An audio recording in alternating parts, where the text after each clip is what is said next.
Room 43, the National Gallery in London, a weekday morning in October 2022. For several weeks, activists from Just Stop Oil have been conducting sit-down protests on public roads that have irritated and inconvenienced motorists. Security! This morning, though, they had contrived an escalation of their protest, designed to infuriate.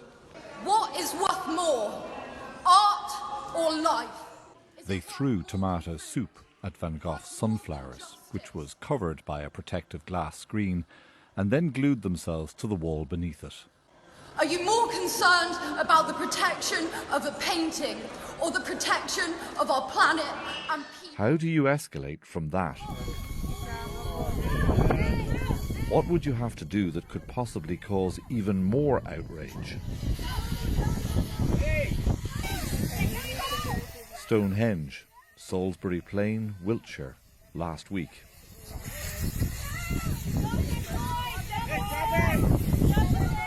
Two Just Stop Oil protesters scatter orange-coloured cornflower on one of the henges to highlight their demand that the UK government sign a fossil fuel non-proliferation treaty. Neither Van Gogh's sunflowers or Stonehenge appear to have suffered any lasting damage. Reaction to this and a raft of other similar protests has been divided. Arrogant, counterproductive, selfish and destructive, or justified, proportionate, necessary and brave. To heat a tin of soup. What is the goal of these protesters? Is it adolescent acting the maggot, protest for protest's sake? Or are they picking up where Emmeline Pankhurst and Martin Luther King left off? You don't fight fascists because you're going to win. You fight fascists because they're fascists. Roger Hallam, the co-founder of Just Stop Oil and the man behind the civil disobedience strategy that has provoked the British government to try and criminalise protest. The revolution that's taking place is a revolution by the elites against ordinary people.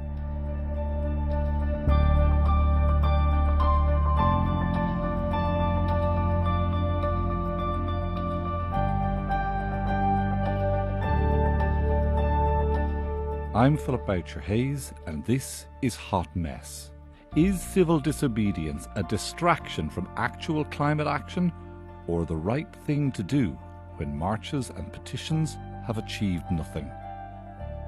An interview with the Just Stop Oil protest mastermind, Roger Hallam. Where are you now? In prison? Are you on your way back to prison, or are you free to plot revolution? I am waiting to be sentenced for conspiring to cause a public nuisance, having a picnic with a drone. But having a picnic with a drone in the vicinity of Heathrow Airport? Yes, I never flew any drone, but I did have a picnic with a drone. Since we recorded this interview, Roger Hallam has been sentenced, along with two other co-conspirators, on a public nuisance charge. He claims they never intended to actually fly any drones and endanger aircraft, merely to highlight the consequences to the atmosphere of building another runway at Heathrow. It was a piece of theatre, as it were. Disruptive, provocative, irritating if you were trying to board a flight that day, but successful in highlighting that the expansion of Heathrow was the most carbon-intensive infrastructure project in Europe. But it never intended to close Heathrow in any serious fashion, in so much as if you want to close Heathrow, you can go on the runway or something. You know, there are ways of non-violently closing airports, and lots of activists have done that. But it was more like to say to the British public, we're going to fly drones and they're going to put more carbon into the atmosphere, which will lead to the mass death of the poorest people in the world. What do you think about that, everyone? Hallam's background is as an organic farmer in Carmarthenshire in Wales, a business that he believes was ruined by changes to the climate. Yeah, it rained every day for 7 weeks, 1 year. I lost all my summer crops. I think a year or two later, it was -15, lost all my winter crops. by which time I'd effectively gone out of business. And that led to me doing academic research on civil disobedience and mobilisation. That led to the founding of Extinction Rebellion in 2018. Extinction Rebellion and its offshoot, Just Stop Oil, initially targeted the fossil fuel industry infrastructure. My name's Cameron Ford, I'm 31 and I work as a carpenter, and I've locked my neck to a fuel tanker. But pickets at fuel depots attracted no media attention and changed nothing. A different tactic was called for. So why did Just Stop Oil decide to disrupt a performance of Les Miserables? Why not? The 6 Just Stop Oil protesters have been spared jail for their parts in a track invasion which disrupted last year's British Grand Prix. In embracing protests that were designed to provoke everyone, Hallam says Just Stop Oil was really only borrowing from those who had gone before them.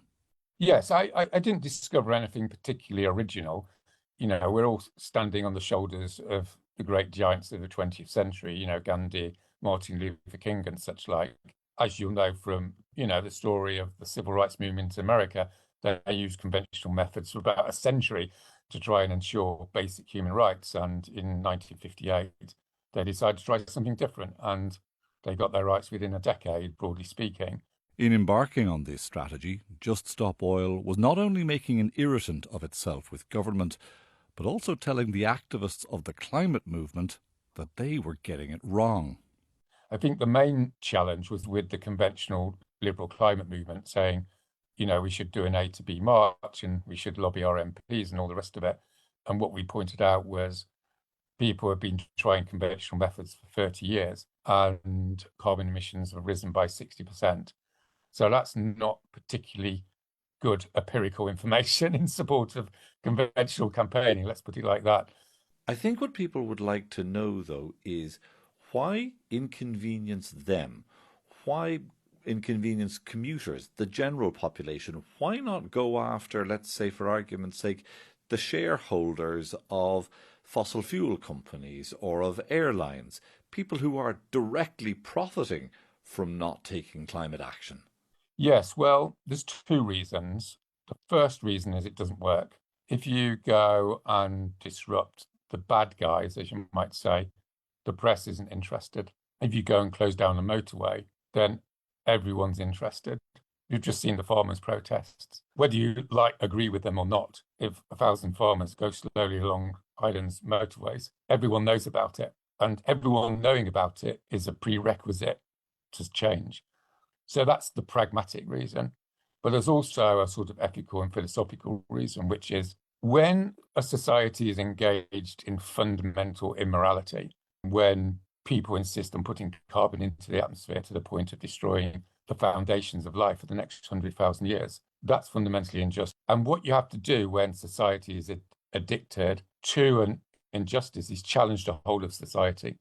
Having done 6 years of, high-level research in how societies change, I can tell you that it's people that do things because they're right who are actually the most successful people at changing society. Was it a part of your strategy from the beginning to be as obstructive, as irritating as possible, in order to get the government to clamp down in a way that would make it look like the bully? Yes. I mean, the process of civil disobedience, mass civil disobedience or civil resistance or whatever you want to call it, goes through several phases. First of all, they're going, we're not even going to talk to you because we don't need to, and then they try and laugh you off and make fun of you and ridicule you, those ridiculous green campaigners and all this sort of thing. And then when it gets serious, right? And they start putting you in prison or killing you or whatever. And that's what history consists of. But you have to keep going. And at some point you come out the other end.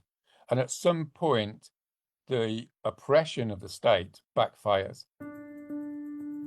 The new Public Order Act gives police the powers to stop protest before it becomes disruption.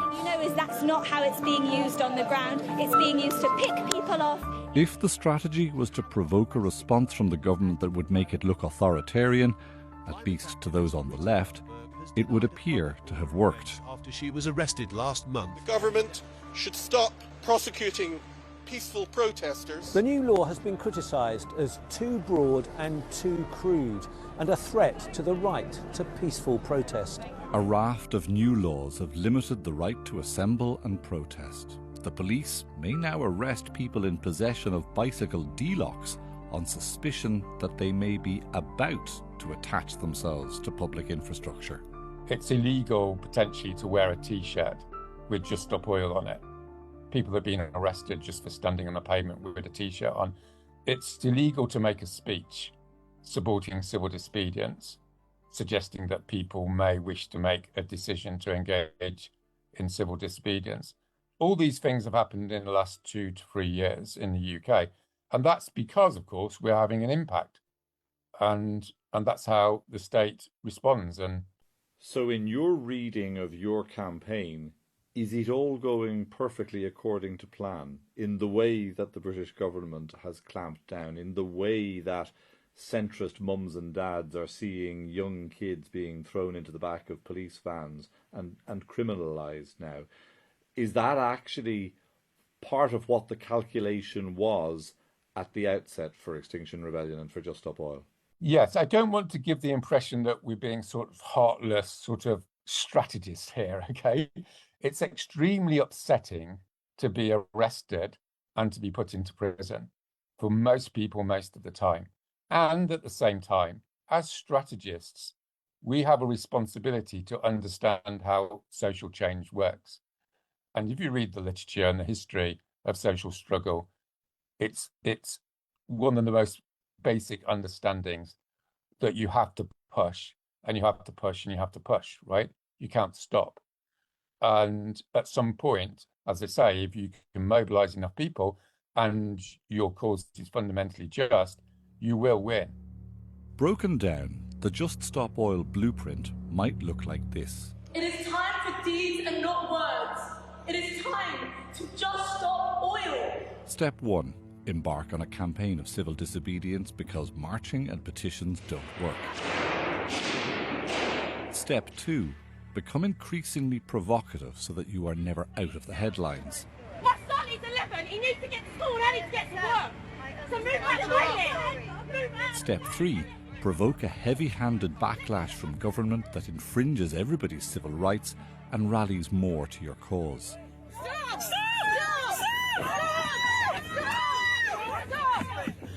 But what then is step 4? What is the campaign designed to achieve? After the break, is this campaign about climate action that will cool down the globe, or is its aim something else? But Roger, what I don't understand is what impact is all of this actually having on making the planet any less hot? Well, you're coming back to your sort of default, I don't want to do it unless it works. And what I'm trying to communicate to you is that's not how social change works. Social change works when people are so upset they act regardless of whether it works. Hot Mess, sponsored by Mason Hayes and Curran, your ESG legal experts in Ireland. Find out more on mhc.ie/ESG law.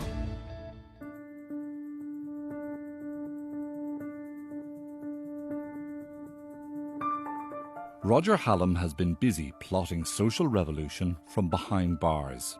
It's Roger Hallam here, telling you about my new podcast series, Designing the Revolution. These podcasts are recorded from prison. The co-founder of Just Stop Oil and Extinction Rebellion has arguably succeeded in drawing more attention, both positive and negative, to the climate change issue than any other activist group. The UN says 1.5 degrees is no longer credible, so it's official. We're facing the biggest show in history. The revolution is now inevitable. But will any of this actually succeed in cooling the planet down? Or is it, as his critics suggest, just revolution for the sake of change? This is a group that, rejects democracy and the liberal free market economy and explicitly seeks to overturn both. Roger, I'm not entirely sure about what end result it is that your campaign has. Is it about change for the sake of change, or is it actually about achieving climate action? Well, you're coming back to your sort of default, I don't want to do it unless it works. You don't fight fascists because you're going to win. You fight fascists because they're fascists. And what I'm saying is people in positions of authority need to provide leadership at this time. And we changed British history by using that methodology, right? We said, come to London, and we sat down in the centre of London for 10 days, and we transformed the conversation in 2 weeks. And Greenpeace and various NGOs said we did more in those 2 weeks than had been done in 20 years. What's the point of all of this, though, Roger? Because it's not actually climate action, is it? It's not going to do anything right now, which is when the scientists say it needs to happen, to reduce the temperature of the planet. Well, as I like to say to interviewers who try and set me up as some appalling left-wing revolutionary, the revolution that's taking place is a revolution by the elites against ordinary people. Ordinary people want to have a family life, they want to have a job, and they want basic security. And what the elites are doing is destroying our way of life. Revolutions don't happen because people decide they want to have a revolution. Revolutions happen because elites abuse their power and destroy the basis of ordinary life. And people are forced to revolt against that obscenity. But you want a revolution that's going to redesign capitalism and redesign democracy. How many heat pumps is that revolution going to install between now and 2030? A practical issue here is what's going to give the greatest probability of transformation. Because what we're talking about here is not an ideology, right? We're not trying to impose socialism or Catholicism. It's not a set of beliefs. It's a meteorite that's coming from outer space that is going to destroy us. In other words, it's a real thing. You know, the climate is a real thing, and it will kill us if we don't act. There's no sort of messing around on that one. It's like going to the doctor and saying, he says you've got cancer. You can't say, well, that's just your point of view. It's not your ideology. It's not your opinion. You've got a body, it's diseased, and if you don't have chemotherapy, you will die. That's the nature of the problem. It's not politics, it's physics. But just because it is elites that have substantially caused this problem, and it might feel satisfactory to upend or disrupt all of those elites, doesn't convince me that your plan actually takes climate action any faster and does something to, for argument's sake, reduce temperatures in the Bay of Bengal and stop cyclones whipping up that are going to kill Indians and Bangladeshis in their tens of thousands in coming years. Yes, but you're framing it around the privilege of inaction, right? What you're saying is, Roger, you've got to convince me that having a social disruptive strategy is going to work better, but you're not saying compared with what. It's your responsibility, Philip, to convince me that continuing to do radio programs and send letters to MPs and having an A to B march in Dublin every year is going to get the job done. What I'm saying to you, with all due respect, is there's not a chance in hell of that doing the job in time. And at the same time, there is a strong possibility that engaging in social upheaval will not do the job either, because it will result in fascistic, polarization of society. But we don't have infinite choices in life, and you either choose to take your chances and not have chemotherapy, or you have chemotherapy and it may kill you, right? You choose the chemotherapy.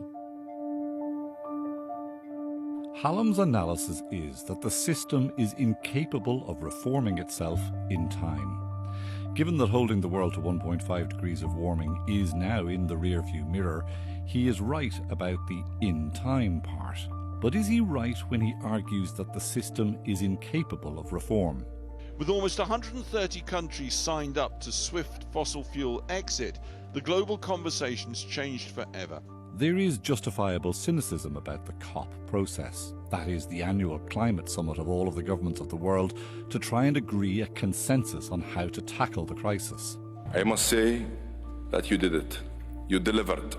And the final text of COP28 is better than I think also most people expected. It has failed for nearly 30 years to take action on what climate scientists have been saying.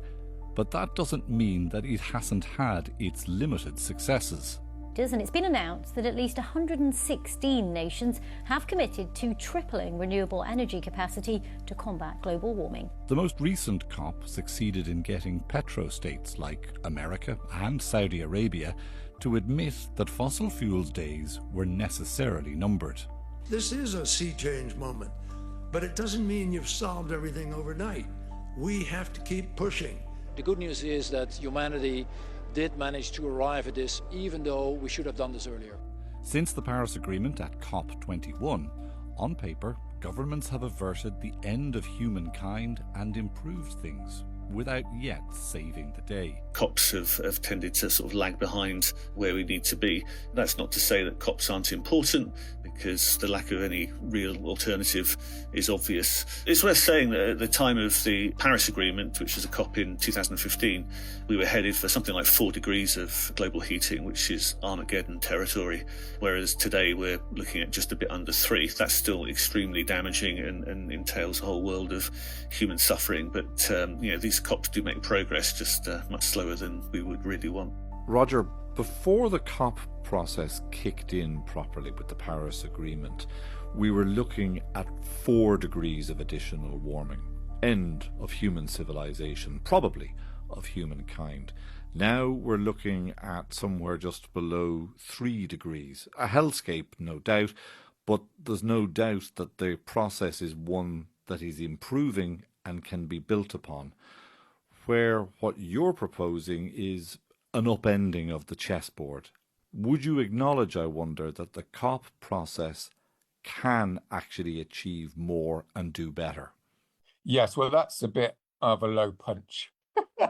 This is what public broadcasters are not paid to do, which is to present people with scenarios which everyone knows are incoherent and don't exist. The physics is the physics, right? We're not talking about, knocking a little bit of stone out of a block. Oh, we're all chipping away and gradually it will disappear. What we're talking about is chasing a bull down the hill. And you have 2 or 3 years or 5 or 7 years to catch that bull. And when you lose that bull, you'll lose the way of life in Ireland for the next 100,000 years. That's the physics. You know that. And many of your audience know that.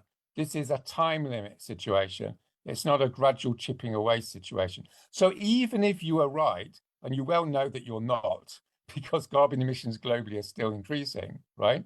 But even if you are right, it's irrelevant, because we're not going to get there in time.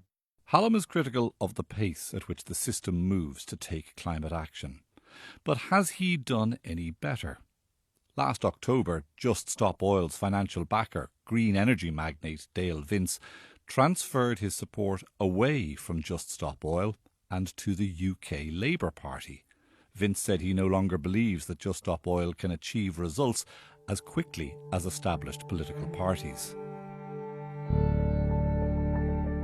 Nevertheless, movements inspired by or connected to Just Stop Oil have sprung up all over Europe and further afield. Roger Hallam has established himself as somebody whose next move should be watched with interest. That there was scholarly studies of why people took in the Jews in World War II, knowing they could lose their lives. And there was no sociological determinism. It wasn't like whether you're rich or poor, Catholic or Protestant, rural or, urban and all the rest of it. It was a complete mix of people. It was people that had a level of self-understanding as a function of their personality. And at this point in history, it has to be those people who feel called to act. And maybe there's enough people out there who will take in the Jews in the modern moment, which will lead to some sense of grace for the human race. Because what's most important here is we act with grace in our life.